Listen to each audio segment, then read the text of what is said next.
My name is Toby Angel. I'm co-founder and managing director of Sacred Stones Limited. We set ourselves up about 5-6 years ago. To be honest, not really knowing quite what we're doing, but of course working with families and other professionals, we've really begun to understand what our work is all about. We draw inspiration from ancient funereal and ritual practices which evolved and were largely held at structures called barrows. We believe, because this is 5,000 years ago, that barrows were a community centre, not dissimilar in a sense perhaps to village halls or community centres or indeed parish churches. Bear in mind that the period of history I'm talking about predates religion. So let's give you some perspective. Now, I think we have many rituals in life, but there are 3 life-defining rituals which we all share, irrespective of your faith, beliefs, or indeed your geography. So I hope this translates well for you in the Americas, or indeed wherever you're listening and watching this presentation from. The first one that I refer to is union. It could be formal, could be informal, but of course it's when 2 people come together and decide to share through love, and as a result of that union, whatever that may mean for you, it is often the case that new life and creation is established. Now this of course is a joyous moment. It's something that really is a blessing, and something that I've enjoyed on 3 occasions actually. I've got 3 daughters, but I still remain very much an amateur parent. Now, when you see marriage, union, you're happy. When you see a child, you're happy. It's a joyous occasion. But when you see the last ritual, the end bit I call death, then I think perhaps you're likely to stop and think. And I think in witnessing or observing this ritual in public, it has a much more marked and lasting impact on how you may feel and indeed how you may think. It may not be the case, but I would volunteer that this 3rd ritual does have quite an impact. Now over here, we found that 2 of those rituals have been hospitalised. Creation, birthing, and death do tend to take place in hospitals, which I think is a bit of a problem. We have lost out as a result of this. And let's not forget that hospitals actually, certainly here, were not designed for death. Quite the opposite. So who's lost and who loses? Now, one of the things that strikes me about death, memorialization at the end of life, is the choice of language. And lost is something that I sort of wrestle with, because no one's lost. They're dead, they're gone. So I just reference that and I may come back to it.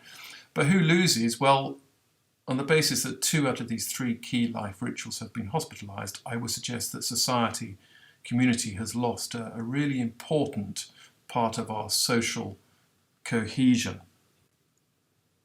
So what's different about what we do? So what we do is we build these structures out of stone, we cover them in soil, we echo what our ancient ancestors would have done. But what we don't want to have is any prescribed practices. We don't want to fall into the trappings of watching the clock.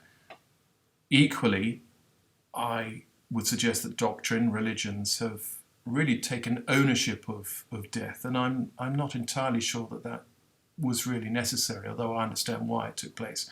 So we don't have doctrine unless, of course, you want it. And importantly, when you choose to use one of our venues for the storage of cremation ashes, we want it to be a destination, somewhere that you want to come to. You must want to come back again and again, and of course feel that you can gift this sense of place to the rest of your family. And as a result of all this, the sense of return, I think what we're able to do is establish a living memorial. So no time limitation, no doctrine, the ability to give your niche to your family, encouraging return, That's why we're somewhat different, I believe. But you can be formal, you can enjoy formality and tradition. That's very important to many. It can be seen as a bit of a handrail, particularly when your emotions are at their most extreme. But the important thing is it must be your path, it must be your journey.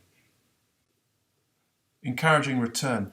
Strikes me that burial grounds and memorial spaces, are almost ring-fenced, and I think that's a mistake, and it's my interpretation. I'm sure other people will see it differently, but I think we need to create space which encourages return, encourages people to say, yeah, actually, I really want to go back, and facilitates happy memories and the ability to make new memories.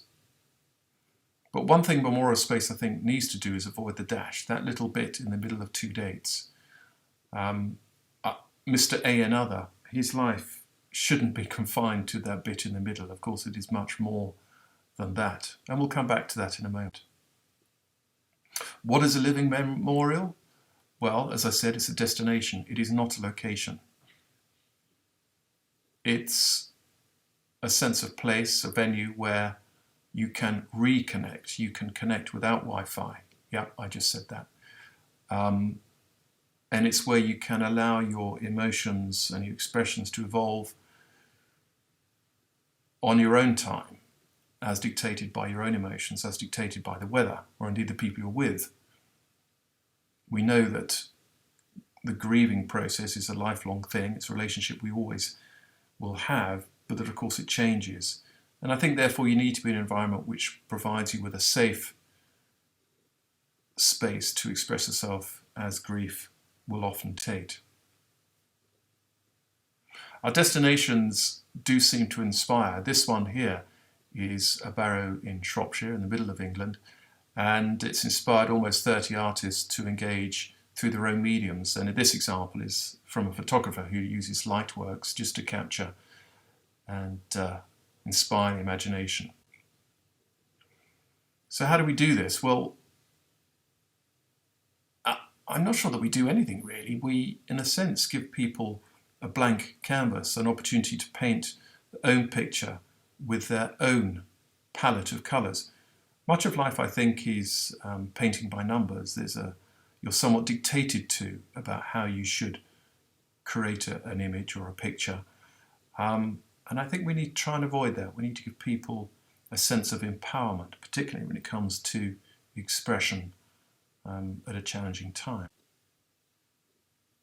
Curiously enough, when we finish building one of our structures, we are essentially giving it to community. And when I open a site, I thank all the dignitaries and the various people who have helped. But what I do like to do is to say to the gathered community that this is now yours. And whilst we are guardians of the site and we ask people to respect certain light touch rules, it's your space. How do you want to use it?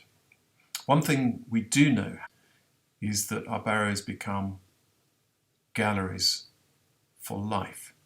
These three images capture niches and their doors, which secure the niche.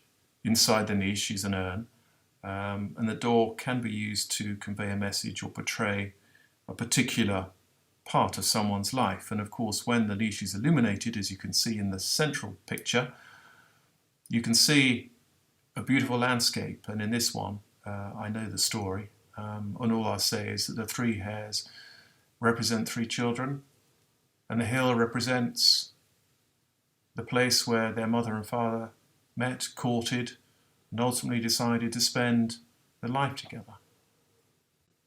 Here's my own, hashtag no dash. This is my father's cremation urn.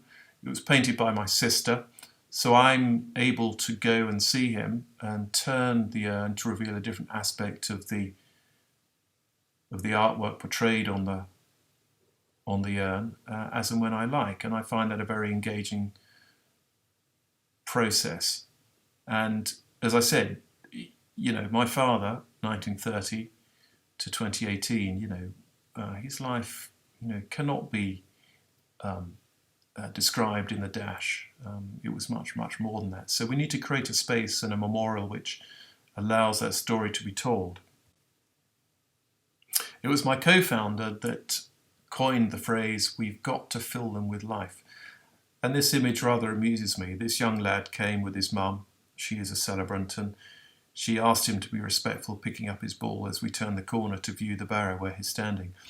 But I actually took a different view. I said, no, come on, let's play football, because that was his way of enjoying expressing himself on that day. So it felt important to us that allowing this lad to play soccer was a great way to fill the space with life on that particular day.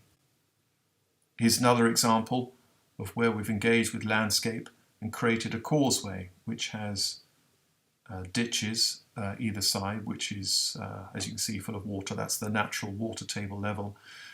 We've created an open-air theatre. The picture in the bottom there is an aerial footage of the National Youth Theatre, which is a big theatre group here in England, practicing before a midnight performance. It's and I think it just makes the whole environment much more engaging.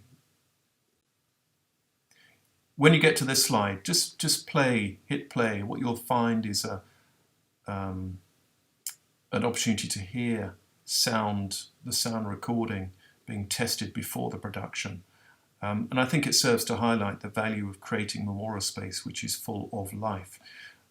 So we use our venues for performance, storytelling, just hanging out. We make use of the space for education, and it doesn't have to be education about life. It could be about absolutely anything. Music, of course. We do have people come and enjoy singing and playing their instruments.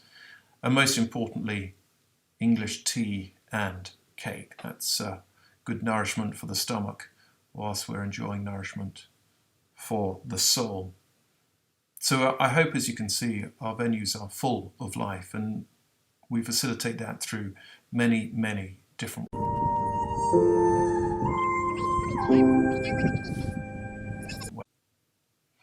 So that's all I really wanted to say briefly. I, of course, would welcome comments and would be delighted to chat further.